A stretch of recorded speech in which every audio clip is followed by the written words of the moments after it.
Hello everyone, आज है 18 सितंबर और आज इस वीडियो में हम बात करेंगे एचसीएल टेक्नोलॉजी के बारे में। 900 रुपए से भी कम कीमत पर यह शेयर ट्रेड कर रहा है और गिरावट देखने को मिली है। इवन अगर आप देखो तो पूरी इंडियन आईटी इंडस्ट्रीज जो है वो टूटकर बिखर रही है। भयंकर गिरावट हमें देखने को मिल रही है और कहीं ना कहीं उसके लिए यूएस में जो प्रॉब्लम्स है वो जिम्मेदार है, क्योंकि हमारी डिपेंडेंसी जो है इंडियन आईटी इंडस्ट्रीज की जो डिपेंडेंसी है वो ज्यादातर उन्हीं के ऊपर है। और जब जाहिर सी बात है वो टूटेगा तो यहां पर भी गिरावट लाजमी है। और सिर्फ एचसीएल ही नहीं, विप्रो, इन्फोसिस, टीसीएस जैसी दिग्गज कंपनियां भी टूट रही है और उसमें एचसीएल भी है। एचसीएल की अगर हम बात करने जाए तो 900 रुपए से भी कम कीमत पर यह ट्रेड कर रहा है और जब भी ये टूटा है खरीदारी के मौके बने हैं। तो वीडियो को शुरू करूं उससे पहले अगर आपने अभी तक चैनल को सब्सक्राइब नहीं किया है तो प्लीज़ अभी इसे सब्सक्राइब कर लीजिए, क्योंकि आगे भी बहुत सारे वीडियोस हैं जो आपको काफ़ी ज़्यादा हेल्प करेंगे। तो एचसीएल टेक्नोलॉजी का शेयर 900 के आसपास है, उससे नीचे ही है और एक महीने में 7% की गिरावट है। और एक साल में अगर आप देखोगे तो गिरावट और ज़्यादा है, तकरीबन 30% ये टूट चुका है। 1350 रुपये से ये लगातार टूट रहा है और अभी 900 रुपये से भी नीचे ये जा चुका है। लेकिन अगर आप 5 साल की बात करोगे तो डेफिनेटली यहाँ पर ग्रोथ है, बढ़िया ग्रोथ है। आप अगर देखो तो कोविड के वक्त जब ये 621 का था, कोविड से पहले फरवरी महीने में 621 का था और टूटकर 400 रुपए तक गया था। मतलब कह सकते हैं कि ऑलमोस्ट यहां पर जो गिरावट देखने को मिली थी वो 33 से 35% की गिरावट थी, बड़ी गिरावट थी। लेकिन उसके बाद बढ़िया बाउंस बैक आया और अभी भी अगर आप देखोगे तो जो 1350 रुपए से ये जो 900 रुपए के आसपास आया है, तो कहीं ना कहीं ये जो गिरावट है वो 30% के आसपास की तो ऑलमोस्ट देखने को मिल रही है। अगर यहां से ये शेयर और फर्दर करेक्ट होता है, 850 रुपए के आसपास अगर जाता है, 800 850 का जो रेंज है वहां पर अगर आपको ये मिलेगा तो हम कह सकते हैं कि मौके दोबारा बन सकते हैं। क्योंकि देखो यार, आप ये एक्सपेक्ट नहीं कर सकते हैं कि ये टूटकर आधा हो जाए, ठीक है, आधा हो जाए उतना एक्सपेक्ट नहीं कर सकते हैं। लेकिन हाँ, ये जरूर है कि जब भी ऐसे बड़े क्राइसिस आए हैं तो शेयर में हमें प्रेशर देखने को मिला है और ये जो शेयर है ये 30 से 35% की गिरावट दिखाता रहा है। इससे पहले भी जब 2015 में गिरावट आई थी तो इस तरीके की ही गिरावट थी, लेकिन वहां से दोबारा ये बाउंस बैक भी कर गया था। मतलब कि 30-35% की गिरावट के बाद हम कह सकते हैं कि थोड़ी सी रिकवरी देखने को मिलेगी। और देखिए, अगर यूएस में दिक्कत है तो वो हमेशा भी नहीं रहने वाली, ये वहां पर भी टेम्पररी ही रहेगा और डेफिनेटली लॉन्ग टर्म में ये रिकवर कर जाएगा। हालांकि एचसीएल को लेकर एक खबर ये भी आई थी कि एचसीएल टेक्नोलॉजी ने 350 एम्प्लॉयज को निकाला है, ले ऑफ किया है, जो माइक्रोसॉफ्ट के प्रोजेक्ट पर काम कर रहे थे। अब यहां पर आप देखें तो न्यूज कुछ इस तरीके से है कि India third largest software exporter HCL technologies had laid off 350 employees globally who are working on its client Microsoft. जो न्यूज रिलेटेड जो प्रोडक्ट है माइक्रोसॉफ्ट की, उसमें ये लोग काम कर रहे थे और signalling an increasingly tough business environment. The employee were inform about the same in the town hall last week. और यहाँ पर एम्प्लॉय को भी लास्ट वीक ही इसके बारे में बताया गया है। अब देखा जाए तो ये जो 350 एम्प्लॉयज है, ऐसा नहीं कि किसी एक जगह से हैं, ये अलग अलग जगह से थे, ठीक है। कुछ फिलीपींस में काम करते थे, कुछ इंडिया में काम करते थे, कुछ ग्वाटेमाला में काम करते थे। तो यहाँ पर अगर देखो तो कुल मिलाकर 350 को ले ऑफ कर दिया गया है और the last day of working for this employees is 30 सितंबर। 30 सितंबर जो होगा वो उनका आखिरी दिन होगा और उसके अलावा इनको सेवरेंस पे भी दिया जाएगा। यहां पर जो इश्यू है वो ये नहीं है कि कंपनी दिक्कत में, ऐसा नहीं है। इश्यू ये है कि quality of work. Microsoft had an issue with the quality of work, तो ये इंपॉर्टेंट है। यहां पर देखिए, we use to monitor, curate and edit content for इस news platform MSN. Definitely Microsoft का लैपटॉप अगर आप विंडोज का लैपटॉप अगर आप यूज करते हैं तो एमएसएन न्यूज प्लेटफॉर्म है जो आपने देखा होगा। From across countries like India, Europe and US, they had recently automated the process as well as global news monitoring prior to this 2 years ago. तो यहाँ पर यही है कि दिक्कत है कि क्वालिटी ऑफ वर्क की यहाँ पर दिक्कत हुई है और डेफिनेटली ये कह सकते हैं कि प्रॉब्लम जरूर है। There were also other function and product like trending on Bing, geographical news curation, comment moderation. तो ये सारी चीज़ें यहाँ पर है और देखते हैं क्या होता है इसका आने वाले दिनों में। लेकिन डेफिनेटली आने वाले दौर में जो दिक्कतें हैं वो थोड़ी और बढ़ सकती है।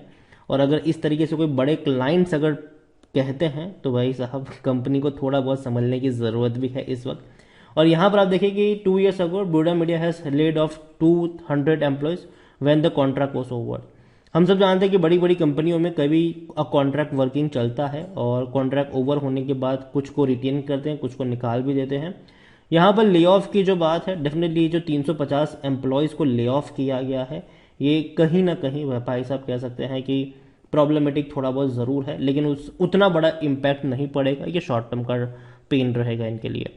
लार्ज कैप शेयर है, 2.5 लाख करोड़ के आसपास का इसका मार्केट कैप है, और अगर हम कंपनी का रेवेन्यू देखें, प्रॉफिट देखें तो अच्छा है। यहाँ पर इनका जो रेवेन्यू रहा है जून क्वार्टर में वो 23,500 करोड़ है, जो कि बेहतरीन इनका रेवेन्यू मैं कहूँगा, क्योंकि पिछले साल ये 20,000 करोड़ का था। मतलब रेवेन्यू में कटौती नहीं हुई है, लेकिन दिक्कत इनकी आई है प्रॉफिट्स में। 3,285 करोड़ का मुनाफा कमा है, जो इससे पहले के क्वार्टर में भले ही रेवेन्यू कम था, लेकिन 3,600 का इनका प्रॉफिट था। देखो प्रॉब्लम कहाँ पर हुई, जो बड़ी बड़ी आईटी इंडस्ट्रीज में हमने देखा कि रेजिग्नेशन पड़ रहे थे। विप्रो में देखा, इन्फोसिस में देखा, एचसीएल में देखा, टीसीएस में देखा, कॉग्निजेंट में तो और बुरी हालत थी। तो बड़ी बड़ी जो आईटी कंपनीज है वहां पर रेजिग्नेशन जो पड़ रहे थे, उसका जो सिंपल रीजन था, बड़ा रीजन था, वो ये था कि भैया हमने देखा कि पिछले 2-3 सालों में स्टार्टअप्स को काफी बढ़िया फंडिंग मिली, और स्टार्टअप्स ने बहुत बड़े पैमानों पर वो खर्च भी किया नए टैलेंट को एक्वायर करने को लेकर। हाई पैकेज पे सबको हायर किया, और स्टार्टअप्स में अगर आप देखोगे तो जो इंक्रीमेंट वगैरह मिलता है वो कम से कम स्टार्टअप भैया 15-20% तक का इंक्रीमेंट देती है, कुछ तो उससे ज़्यादा भी पे करती है। लेकिन जो बड़ी इंडस्ट्रीज है, एचसीएल हो, विप्रो हो, वो मुश्किल से 7-8% का ही हाइक देती है, इंक्रीमेंट देती है, और कहीं ना कहीं इसलिए लोग स्विच भी करते हैं। इसके अलावा मून लाइटिंग भी कहीं ना कहीं बड़ा इश्यू ज़रूर है इन लोगों के लिए। और यहाँ पर प्रमोटर की बात करें तो 44.26% की होल्डिंग है प्रमोटर के पास। FIs mutual fund insurance company के पास बड़ी मात्रा में क्वांटिटी ज़रूर है, और एक भी शेयर प्रमोटर का गिरवी नहीं है, ये भी अच्छी बात है। डिविडेंड भी बहुत अच्छा पे कर रहा है एचसीएल टेक्नोलॉजीज, और एचसीएल टेक्नोलॉजी को देकर अगर देखें तो कोई भी बेचने की बात नहीं करे, मैं भी नहीं करूंगा। मुझे लगता है कि खरीदारी के मौके यहाँ से बस थोड़े ही नीचे बनते नजर आ सकते हैं। अगर 5-6% की और गिरावट आती है, 800 से 850 के बीच में ये शेयर रहेगा, मौके बन सकते हैं बाइंग के।